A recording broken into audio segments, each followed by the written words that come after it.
Welcome, everybody. Thursday training. It is the 6th of May, one day after Cinco de Mayo.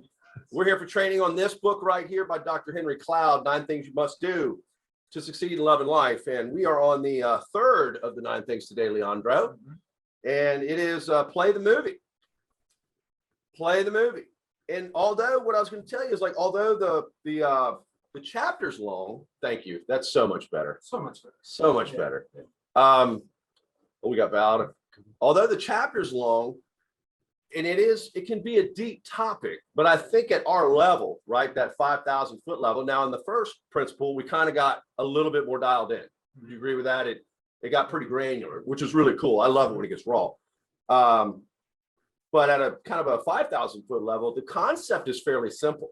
There's a couple different layers of it that I want to go through, but this is one of those topics where, honestly, and I say it every week, and I don't know if you think it's a euphemism or a cliche, it's not. Less of me and more of you is going to be better, because I don't believe in, most of you guys know I'm kind of started writing a book, and there's running titles, but the one I kind of like right now is Wisdom is Counterintuitive. And I think that what that means is if we don't govern our thought process, if we don't actually engage in intentional thinking with intentional tools to deal with certain things, that our knee-jerk or our fleshly or our human behavior causes us to do the wrong thing. I mean, even in this chapter, he was talking about, withdrawing and isolating and being in depression. And he's talking about cycles. And that's really what this is about, Leandro. And you guys, it's about, he calls it play the movie. I literally, I put it right here. I call it play the game of chess with it. And by show of hands, anybody play chess? Hey, all right.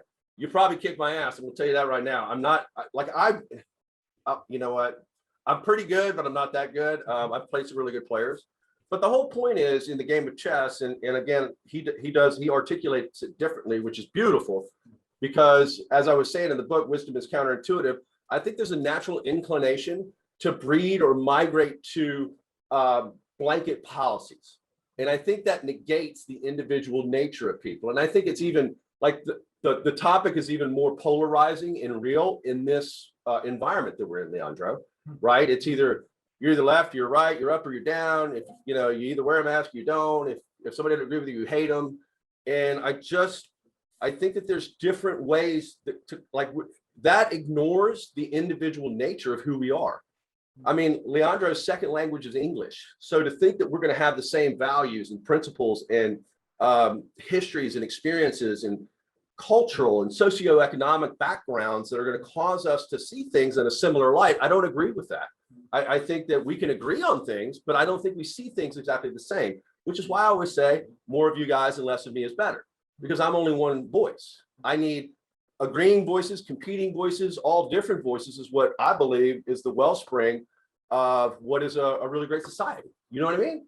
Like, how do you have that if you're not willing to listen and understand the ideas of others, right? I find it fascinating. I mean, I love different cultures. I love going to Nicaragua and seeing how people live that are different from us.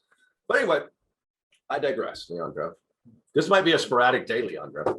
I'm feeling like exceptionally ADD today. Like I'm on ADD steroids. And hey, y'all don't be feeling sorry for me. I believe it's a gift. It's just one you have to manage. Right? All right, so play the game of chess. What I mean by that is if I make this move, what is my exposure? Like, what good can come of it and what bad can come of it? And honestly, although this is a simple concept, which is if I make this move, what's going to happen to me? And I think I told a story, I don't know if it was to this crowd or the Nicaraguan crowd, about my dad. He had a bad experience in a hospital, and he had Parkinson's. And when you mismedicate a Parkinson's patient, it can create a lot of really valid hallucinations. So I don't know if his experience was real or not. But the reality is my dad knew it was real. Like, to him, it was real. Whether it happened or not, that's a wisdom is counterintuitive thing. Whether it happened or not to my father, it was real to him, as real as I am. There was no doubt, right? And when he had his hallucinations, those were his reality. That's what I think we miss is and man, I'm telling you, I'm ADD heavy. I'm all over the place. But that's what I think we miss. When we assess things, is the way people see things is their reality. All of a sudden, let me give an example. I'll just say this statement and you guys stir on it. A lot of times, competing voices can both be right. One has an idea that is counter to the other's idea, yet they are both correct. Let's say with my father, I know for a fact that certain instances that were real to him did not happen. I was there. But if I like to my dad, if he were to say that was a real experience for me, that was real, he's not wrong. Do you understand? His perspective is his reality. Everything, it's like it doesn't matter if we believe it and we in our minds, in our view, it happened, or it's a part of our experience, then it just is.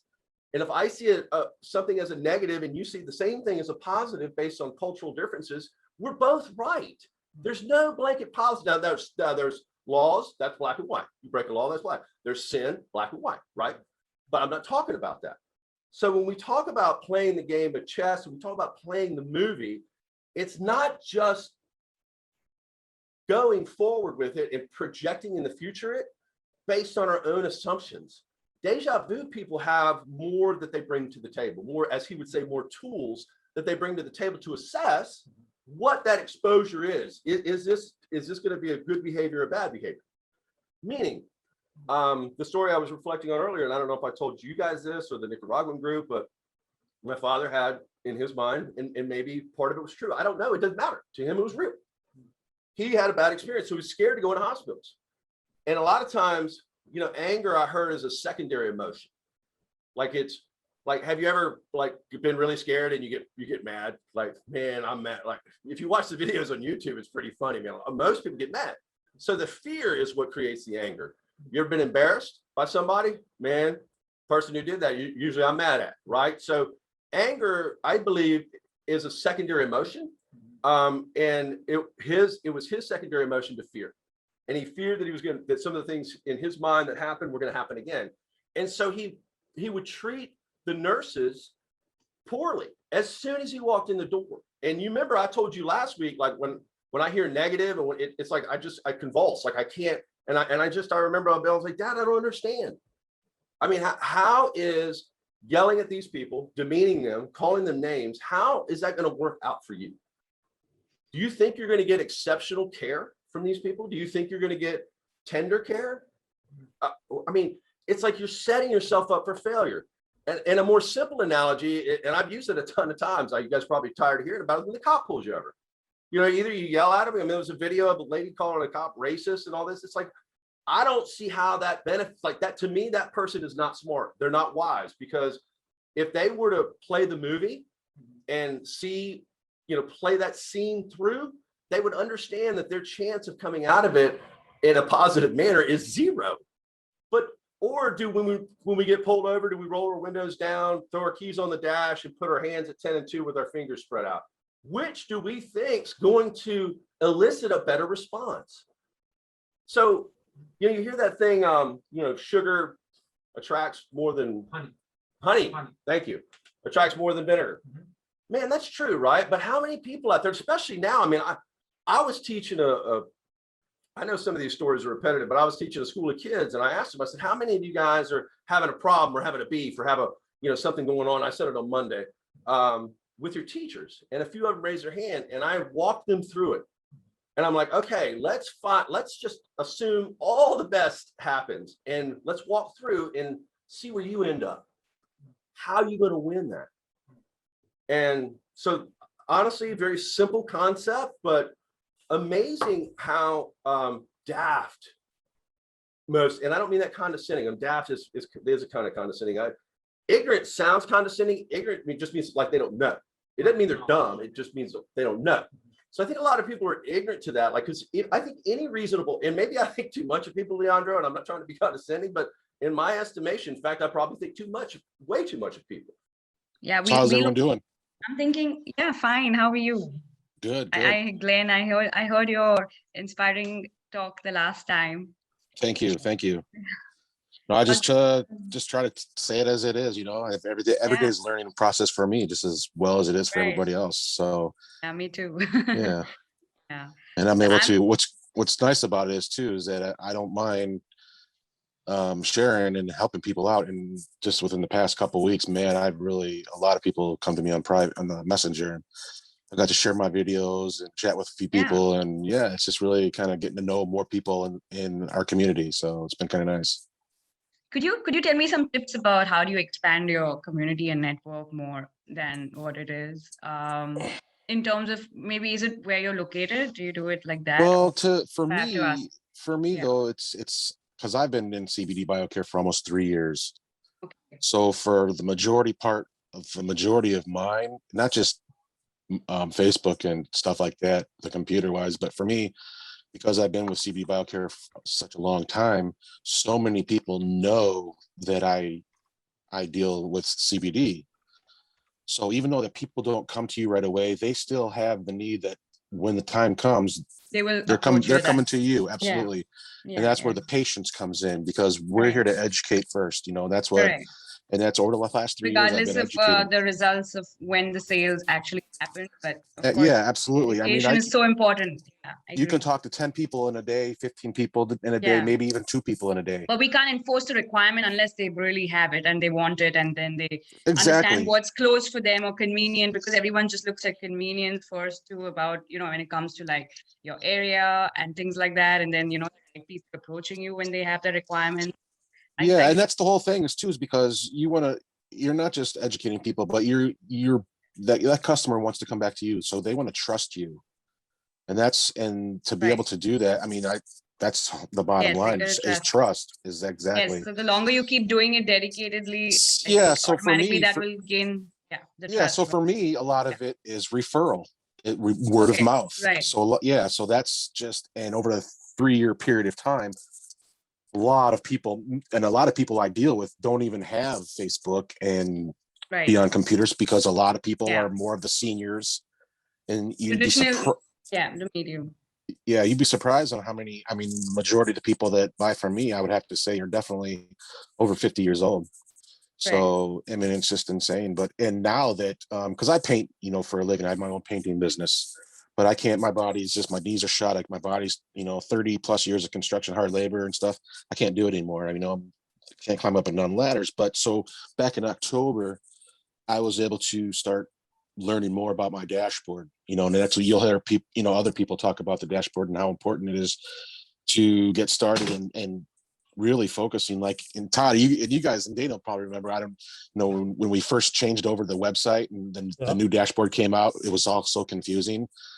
So for me, and I wasn't tech savvy, so for me, I just checked my daily stats, checked my commission, and that was it. I didn't get into sales marketing. I didn't get into the tools. I didn't get into the libraries and all that stuff. But once I did start actually learning about my dashboard, one thing after another just took off. So now everything I do is comes pretty natural. Just as far as recognizing my dashboard and marketing things, and the ways I get out is Facebook, Instagram, and I do a lot with Messenger. Messenger is, I probably send out more of my links through Messenger than I do posting on Facebook, because Messenger not only gets to the people, but it gets you more one-on-one, as opposed to being on Facebook where you do a post and people don't want to talk about certain things. They don't want to post their problems right there so other people can see it. That's where Messenger really comes in play. So you can get a one-on-one basis. It really helps too. That's just for me, that's just one way of me doing it. And now that I'm on another level too, saying I've always been on one-on-one sales, but now I'm on another level right now, as to where I'm approaching wholesales. And and I've already actually started approaching, and that's even a learning process as well, because I've never been in sales before. So every day, like I tell you, every day is going to be a challenge, but every day, even I learn something new every day. That's the whole thing of it. So, if anything else I can help you with, for sure. Thanks for the inputs, Glenn, and happy to see you back. Matthew, absolutely. Stacy, Leandro, Jill. I think it was some technical difficulty. Thanks for asking. I appreciate it. Yeah. Welcome back, Matthew. don't know. It's something well outside our control just happened. So I was thinking my boys can't wait for me to get done because he wants me to take him out to the beach. I was like, man, James gonna be happy. All right. So I just wanted to read this. You know, we're talking about the same thing. Well, the story, I'll finish the story. The story was Stacy went out of town. My buddies came over to the house. We partied till 5 in the morning. The challenge is I was training for a restaurant job, or I was training for a manager. Got hired as a manager, was a training at a restaurant, and I had to work at 7 in the morning. And that day, my part of my training was broiler all day. I was over the broiler for 13 hours, hung and rung. And I so wished I'd have played that movie to the end. I'd have been like, hell no, I ain't doing that. That was literally one of the worst days of my life. But, you know, when I did play the movie, and it get a little complex. I did play the movie at 6 o'clock in the morning, an hour after I went to bed, and woke up. It's like, I got to go to work. I can't lose my job, right? I mean, I already wasn't worth a whole lot. If I'd have lost my job, I wouldn't be here right now, I don't think.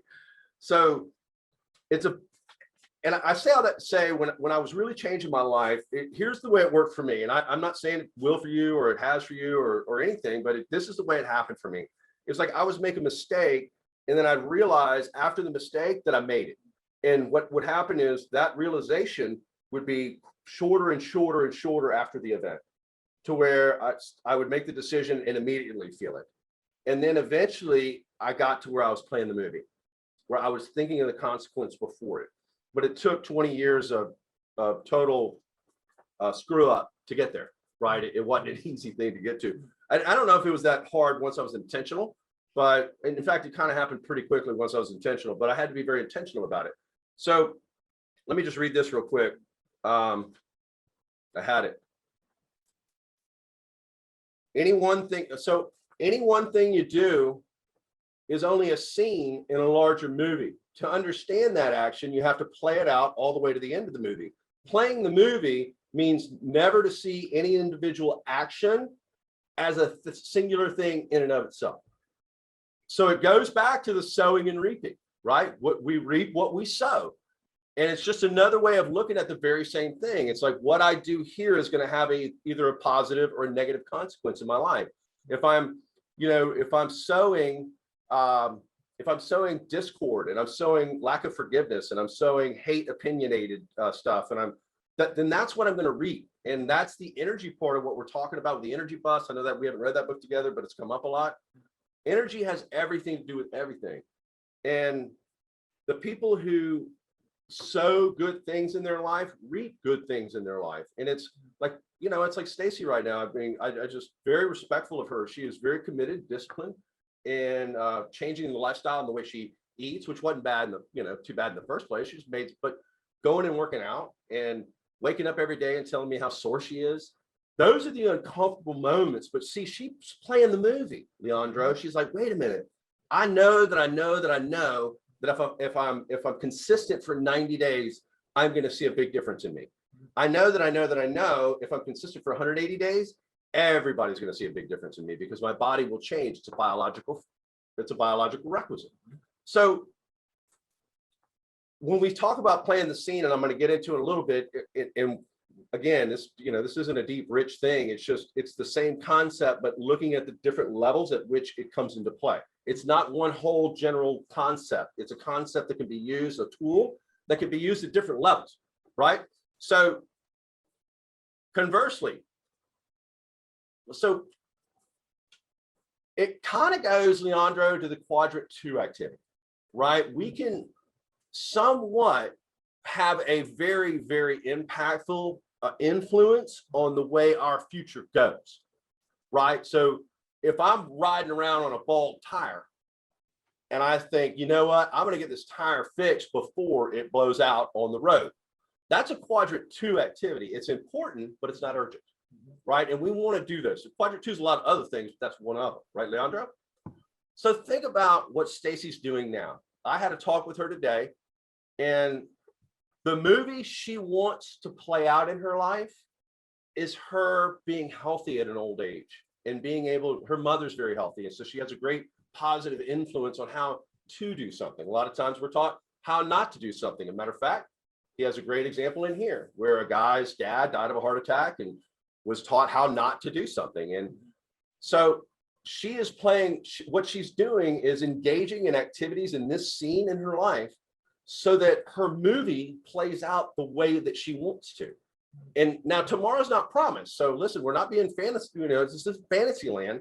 This is, if I focus and do this, I believe this is going to happen. If I change my tire, I'm playing out a movie now. I'm engaging in a scene that where I play where the movie plays out with me not being stranded on the highway with a blown out tire.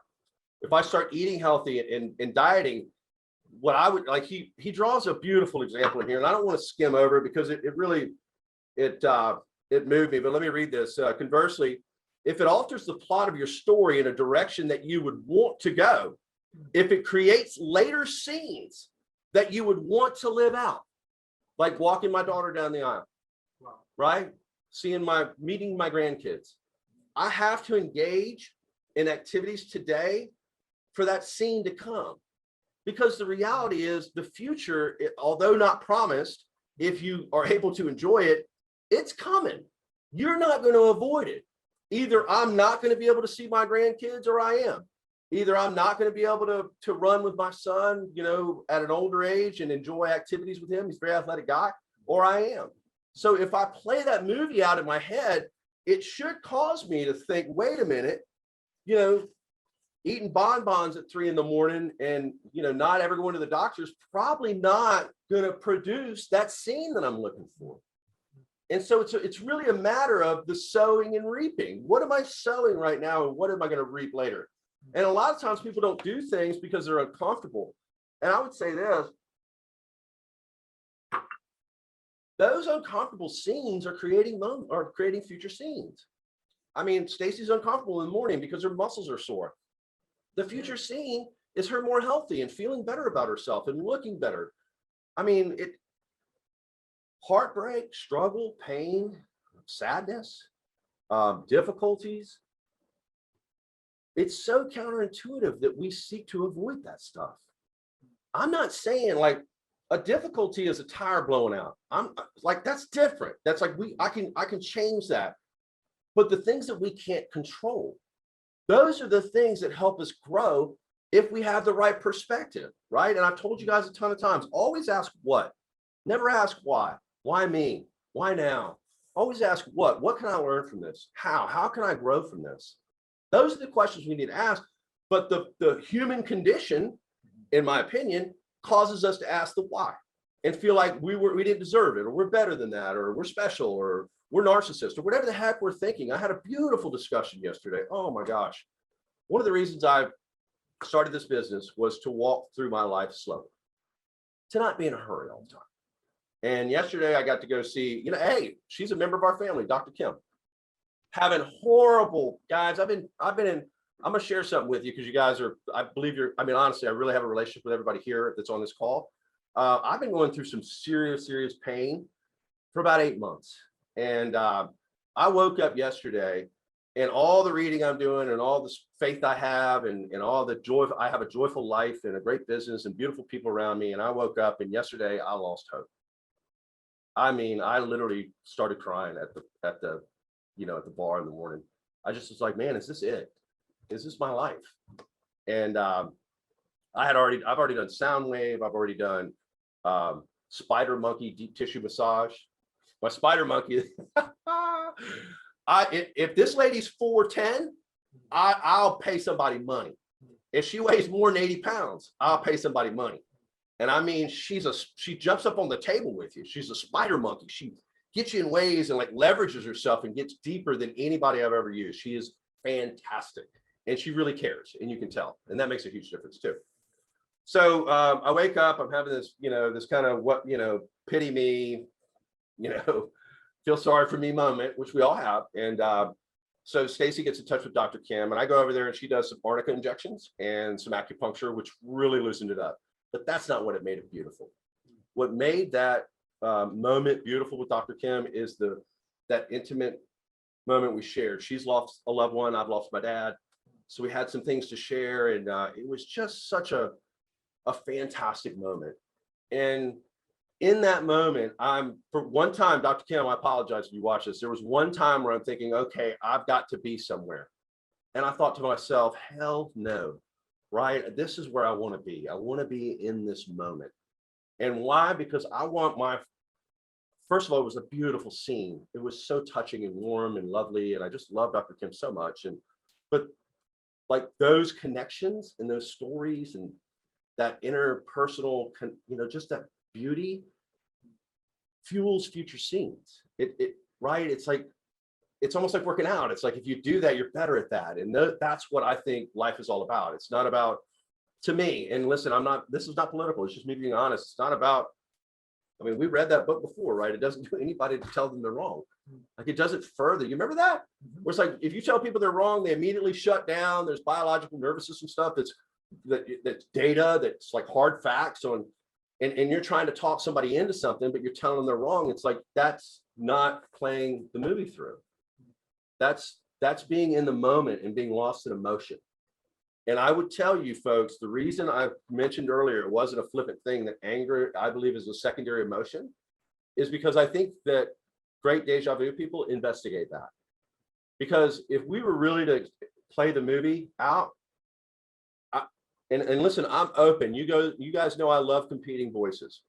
Somebody tell me how hating somebody, being bitter at them, and no matter how bad it was, right? No matter what they did to you. If you can tell me how holding bitterness, holding resentment, holding hate or dislike for someone creates a future scene that you want to live out. And I don't mean this, it's not a joke. I would want to know. I really would want to know, because I can't for the life of me, and I mean this, you all as my friends, I can't for the life of me create a scene that's better for me through that. But the human behavior is, right, our narcissism, our selfishness, our ego. Right. I told Leandro about, y'all want to hear a great acronym? Ego, edging God out. Edging God out. Oh, he disrespected me. If you're really playing the scene and we're really being thoughtful, honestly, we allowed him to disrespect us. Like, you can't disrespect me unless I allowed you to, right? You say whatever you want. When we say something, I'll tell you a good story. I did this in a big class one day, a lot of people. And I said, when I say something, I'm speaking loud now because I feel like I'm there. When I say something, it's nothing but a frequency of sound when it comes out of my mouth. And one of my buddy goes, amen. It's just sound, Pitts. It doesn't have meaning until we give it meaning. If a guy's speaking Mandarin or Cantonese to me, his words have meaning to him, nothing to me. I can't assign meaning to it. So that tells us that if I wanted to assign meaning to it and I wanted to live that story out of my life, what would I have to do, Leandro? I'd have to learn Cantonese, wouldn't I? I have to, right? And that's a beautiful segue. And I say that because I stumbled into it. It's not through a teaching magistry. The story that he talks about in this book is about a girl who wants to be a lawyer. And he asked, and I'm going to make it's a 2-page story, and I'll do cliff note it. He said, well, why aren't you doing it? And she goes, because 3 years is a long time. I don't know if I can do it. And you know what he told her? He goes, the 3 years is coming. Do you want in 3 years to still hate your job? Or do you want in 3 years to have a new life? So yeah, is it going to be uncomfortable? I mean, being a lawyer ain't tough. My wife said I could be a great litigator. But then I learned, I was interested in law, but y'all want to know something? You got to read a lot if you want to be a lawyer. And I love reading, but not case law. Like, I could never do that. But like, if I could litigate without the experience of law, it would be great. Probably wouldn't play out a great scene in my story though, Leandro. But he tells a story about a girl who wants to be a lawyer. And she tells him, like I said, that 3 years is a long time. And he walks her through it. He literally walks her through her story, through her scene. And so in this scene of, and I'll go back to Stacy since she's the example today, she is struggling. She is uncomfortable. Last night she didn't sleep. She's still going to work out today. It doesn't matter what happens. because she's invested. She believes that living a scene right now will produce a storyline that she wants to live, which is healthy and active and vibrant. And if we thought like that, and now listen, he also talks about, and let me take a pause there, man. Every time yeah, I used, before all my crap and before I've lost some of my discipline, even before all my pain, I used to work out every morning. And do you know, Leandro, the mornings I would walk out there tired, you know what, I'm only going to do this, would be the mornings that I would work out like twice as hard for some reason. It seems like every time I go, hey man, today's only gonna be a half hour, we're running over. Like I'm over for an hour. So I want to take a pause and see if anybody has any comments, suggestions, cares, commissions, additions, concerns. Stacy, she's the first time joining us. Yes, we have a first time, long time. Yes, so we welcome her. And Bob says, wow, what a really good acronym. Edging that out. Oh, you're right. He goes a pitch. Yeah. So other than that, everybody is very much in tune. If anybody wants to share, feel free. Yeah, just raise your hand. Leandro's keeping an eye on it. Okay, so let me just kind of go through and like I kind of like last week, I just kind of looked through my notes and what I say to read. And I like that it kind of spurs me on. Okay, so let me read this. And here's the funny thing, when I see it a lot of times, I don't remember why. I just put a little arrow next to it or star. But then once I read it, I'm like, oh yeah, now I know. All right, okay. Then think about this. And it's kind of like I said, the date is coming, right? That time's coming.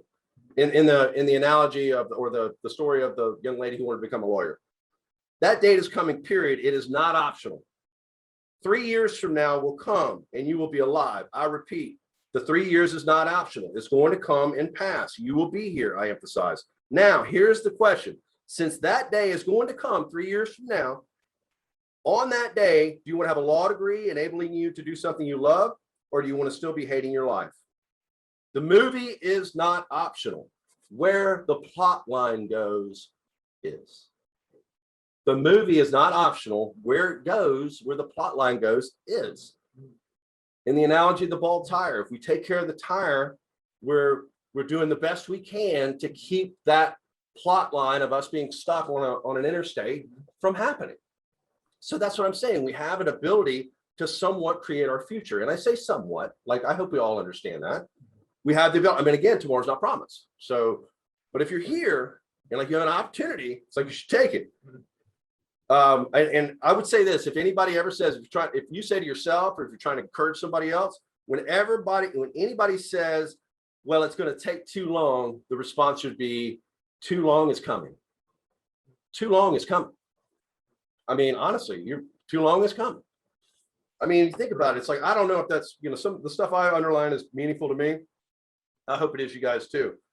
So when we think of a difficult thing to do, and remember I told you guys, successful people that I know in so many books will say, you do the most difficult thing first every day. Tackle it. I mean, to own it, right? Don't let it beat you down all day to where at the end of the day, you're like, oh, here we go. It's creating an energy in you that's not conducive. So when we think of a difficult thing to do, like attending graduate school or changing careers, we often think of the immediate comfort that comes from not doing it. Wow, no, I won't do it. No, quote unquote, I won't do it gives little relief from the big gulp of work that school would be for 3 years. But it's a big lie to tell ourselves, a lie that hides the future consequence of choices.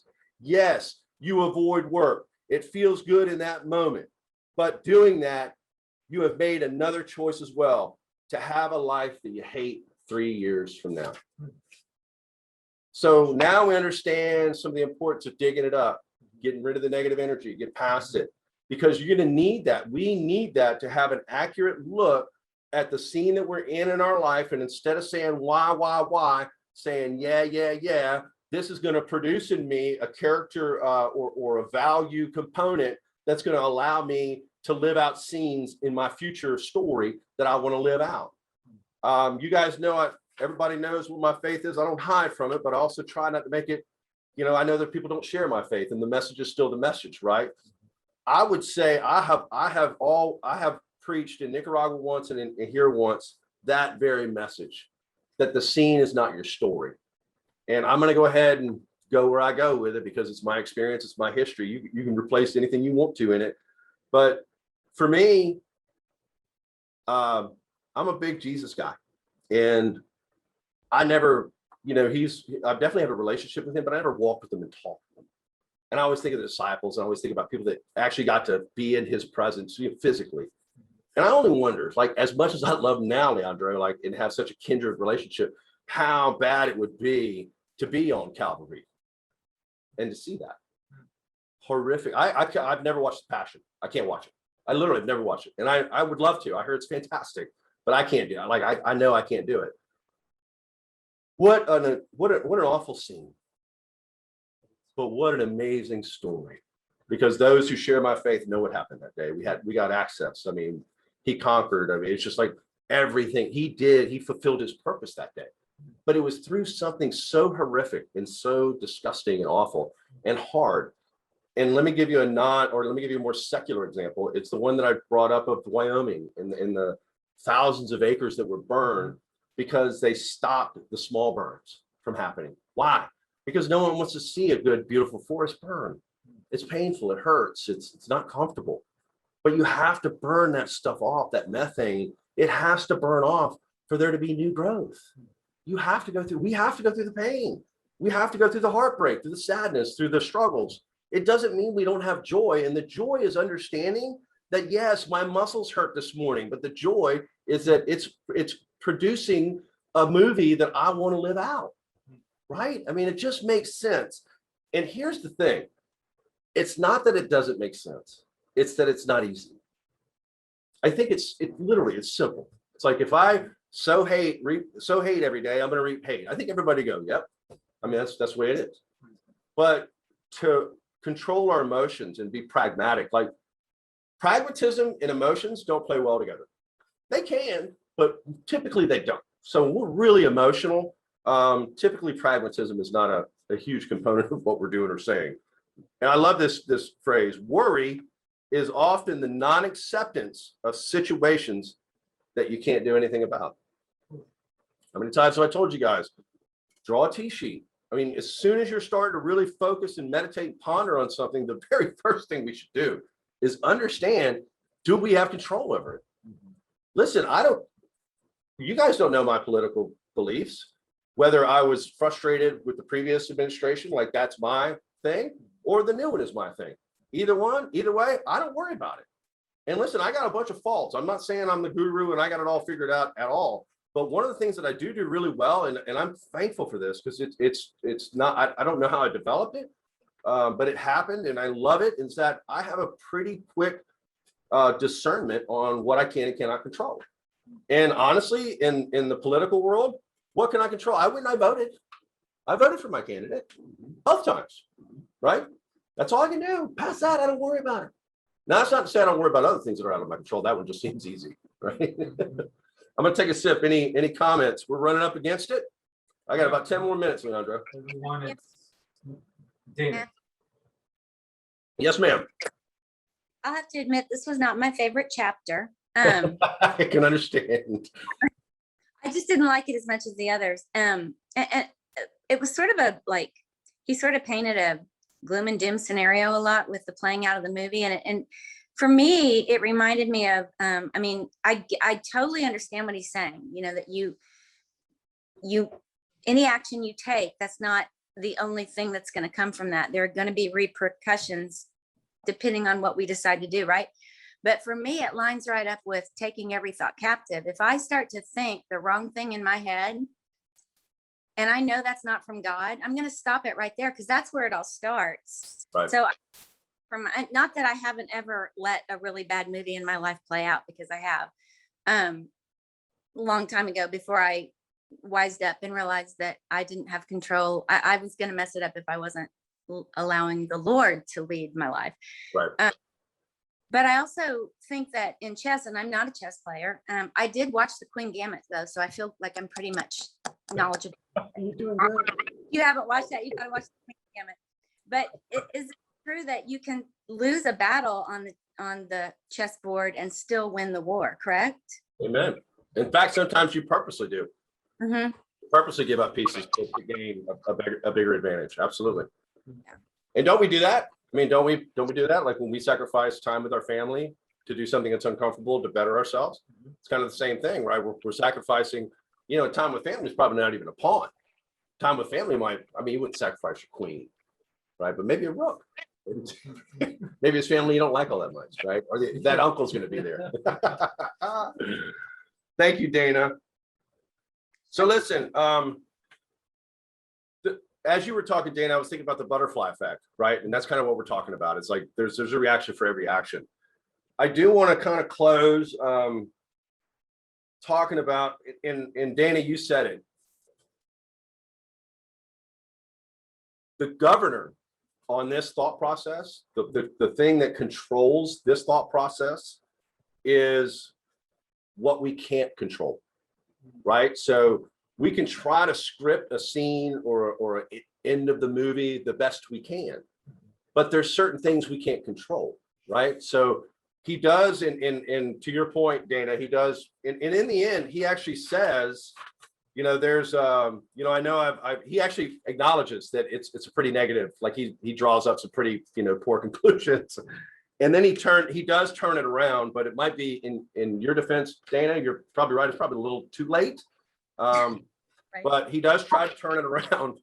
And he relates this to, you know, playing the movie out and engaging in a scene right now that is more likely, let's do that. It's more likely to produce a scene or an end of movie that we're looking for. But we can do this. All I did was, I do want to read this one thing. This is really good. And it resonated with me because I'm sales, right? I used to do cold. Anybody ever done any cold calls? I mean, you talk about it. Yeah. Oh, Dana, no wonder. I mean, if you've waited tables and cold called, you're ready to live life. All right, let me read this. For example, if a man wants to build a new career in sales, he will have to make cold calls. When he looks at the past movies of his attempts at cold calls, there is one scene that always changes the outcome of the movie. He runs into a few rejections, gets very discouraged, becomes fearful of making more calls. He retreats into his old safe routine that will not get him where he wants to go. Boy, Stacy, I mean, I wish I could see you right now. It happened to me too, so I can't throw stones, but I saw the most polished, sincere, handsome, knowledgeable, articulate salesperson I've ever met in my life.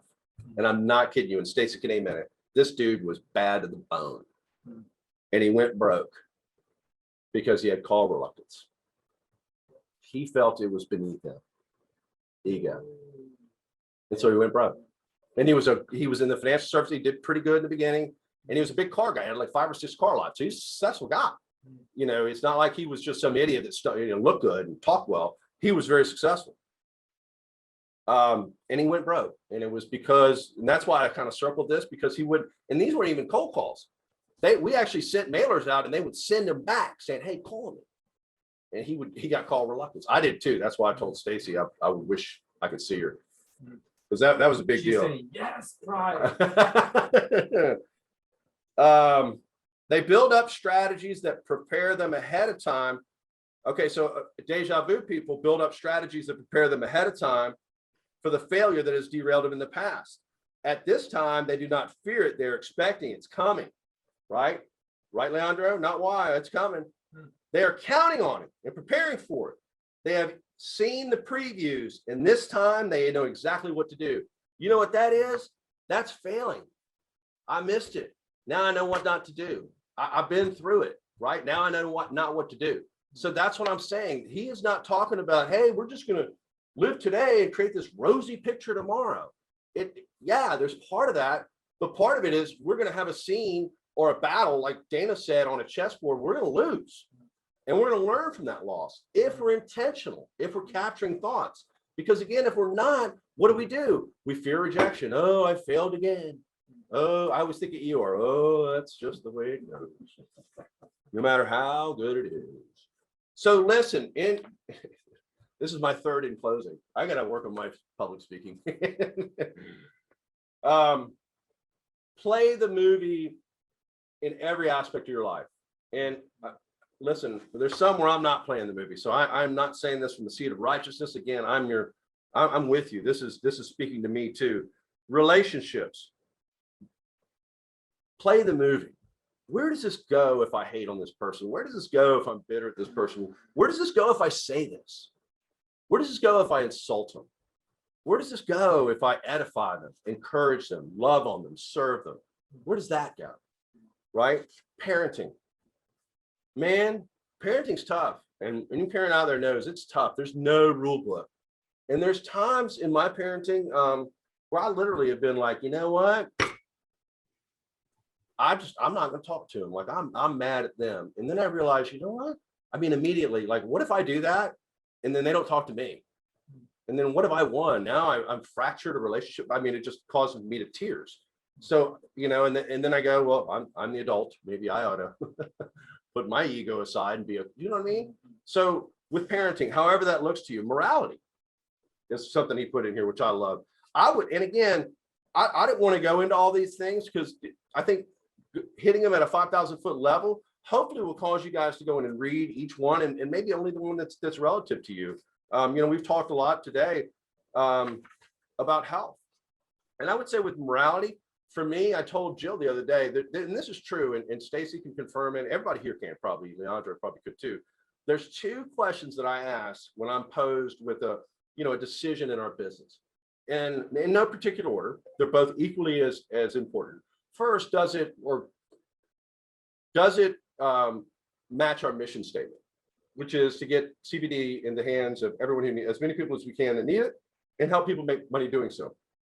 So think about when we were forming the structure of the business, you know, being a multi-level marketing, if you're for it or against it is irrelevant, but that wouldn't have served that, right? Because now I gotta price it to where I gotta pay 8 levels, and that is counter to getting CBD in the hands of people. So that's just a good example. And the second is, can God bless it? Can God bless it? I mean, if, you know, and I think I told the story where we paid out 20 grand and probably didn't have to legally, but morally, it was just, you know, I just had to do it. It was for nothing. It was just a giveaway. It literally was just a giveaway. But I just didn't feel like if I didn't honor my responsibilities, how can God bless that? Right? As many mistakes as I make, I at least ought to make the right decision when I actually think to contemplate it and play the movie out. You see what I'm saying? Health. I hope everybody is doing something about your health. You know, I'm an example. I've got honestly I'm violating my own HIPAA laws, but I think I've started to get like psoriasis in my hands, and it's from gut health. And I think I've realized that dairy is one thing which I love. Like I'm the guy, like if I'm thirsty, I'll just do the jug. Fast food, when I eat some fast food, it kind of flares up. So there's certain things that, yeah, they feel good in the moment, Leandro, but they're telling a story that I don't want. You know, I don't want to be that dude, right? And there's ways to keep, at least, you know, manage it. So I want to do that. Not all movies are bad. There, Dana, on the, hold on. So here's the end of the chapter. Here's where he tries to make up for it. Not all movies are that bad. Hate it. I hate this chapter. But I thought the same thing. I did underline it and I put the why. Yeah. I'm excited for the next chapter. It's just do something. Yeah, exactly. That's gonna be good. That is man, 2 minutes. 2 minutes prime. Shy, that's literally the last page. I don't think I have another note. I will answer any questions or anything. Otherwise, I'm gonna get my boy to the beach. He is, I'm sure, waiting very impatiently for me home. He doesn't know these principles, but do you know I told him I got How to Win Friends and Influence People, which I kind of hope he doesn't read. And I got Energy Bus, and he gets $150. Well, he can earn $150. He gets 100 for reading it, and then he gets another 25 because we're going to have 2 discussions, one in the middle, one at the end, where I'm going to talk to him, and if he can, you know, if he obviously can display that he read it with thought, and I'm not trying to, you know, I'm not trying to mess him up. I'm trying to help him win. He can make $150 by reading the book. That's how much I believe in reading. And do you know how much he's read? Not much. He did start, though, to his credit. He's painting his story, man. He's starting. Any comments, anything, Leandro, before we kick off? Stacy, we have the gift of being able to write our own script. Yeah. We have the, and I think, I talk a lot about authority, right? Authority. We give our authority away. We go, well, he made me do this. She made me do that. The minute we claim victimhood, our brain goes to survival mechanism and not problem solving mechanism. So you literally shut your problem solving mechanisms off when we become a victim. So I know that that's kind of a tangent to what Stacy is saying, but it's kind of the same, which is we have the ability, like right now, Stacy is writing her story. Right now, we're reading, all of us are writing a part of our future story by spending this time. And my last note is quadrant 2 activities have a huge impact on the future scenes of our life. The meditation, the relationship building, the planning, right? The rest, the leisure, the development, the engaging in activities like getting the tire fixed, making sure we get our blood work done once a year, making sure, I'm literally a few months away from turning 50. Pretty excited about being close to being eligible for some discounts though. So I think I'm going to have the old, whoop test and talk about uncomfortable, but I'm trying to paint a more productive scene in the future, Leandro. So I will endure. Hopefully my prayer is that there's some new technology by the time I get there. It's like, hey, Mr. Pitts, we're just going to prick your finger. I know. All right, I'm sorry if that got gross. Leandro, cut all that out, all right? All right, you guys have a great day. Thank you so much for spending your time. Listen, I'm Have a great weekend, everybody. Yeah, I'm not trying to be a stage talker here, but literally there's no way we can assess the proper value for the time we spend not only listening or reading or just engaging with this. This association is so powerful. And when I'm reading this, I'm associating with Dr. Cloud, right? So association is going to have a lot to do with our future scenes. Our activities each day is going to have a lot to do with our future scenes. Our consistency / discipline in either bad or good behaviors is going to predict our scene. Just remember, we live in a sowing and reaping world. And there's no way you're going to sow negative and reap positive. Take that for whatever that means in your life. You cannot sow negative and reap a positive. If you have negative in your life, if you have bitterness and strife, investigate that. Find out why. Does it really matter? How does that benefit you? It's like that story with me and Hans, the therapist, right? Well, I'm not going to go see the therapist. And the director's like, he gets paid whether you go or not. He's a talented young man. He can help you. You don't want to go. Who do you think is getting hurt? Ego. Once you get ego out of the way, man, things start making a lot more sense. All right. Love you guys. James is going to be pissed. We're 2 minutes late, but you guys are all worth it. And I'll let him know that too.